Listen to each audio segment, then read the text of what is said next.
Hello there and welcome. My name is Dee. Thank you so much for joining me.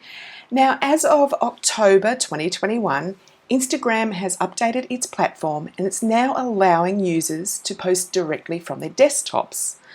And I'm pretty sure that there are Instagram fans everywhere who are celebrating this right now.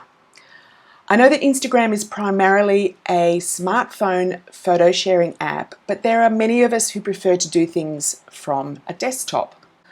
So why is this such big news? Consider this. What if you take the majority of your pics on a camera? And what if you edit your pics on your desktop? Having to transfer those pics to your phone before uploading them to Instagram is time-consuming and a little annoying. And then you need to type in your caption, search for the hashtags and all the rest. Being able to do this via desktop has just made everyone's life so much easier. So how do we post from our desktop? Okay, so right here we're on Instagram. I'm on my main profile. At the top you'll see these buttons. Simply click on the plus sign.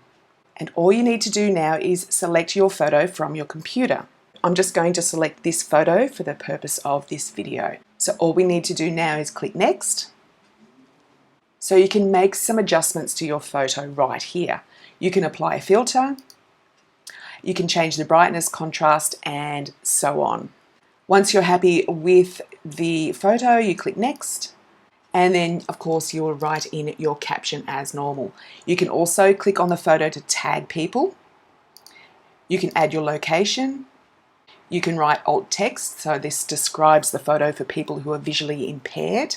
And you can switch on and off commenting as well. Once you've done everything necessary and you're happy with your photo, all you need to do is click share and your photo will be instantly uploaded to your Instagram account. Now, it's important to note that this feature is still being rolled out, so you might not see it yet, but be patient and you too will be able to post to Instagram from your desktop. Thank you so much for joining me. If you like this video, please give it a thumbs up, and I'd really appreciate it if you dropped a comment below and followed my channel. Thanks so much. See you again soon.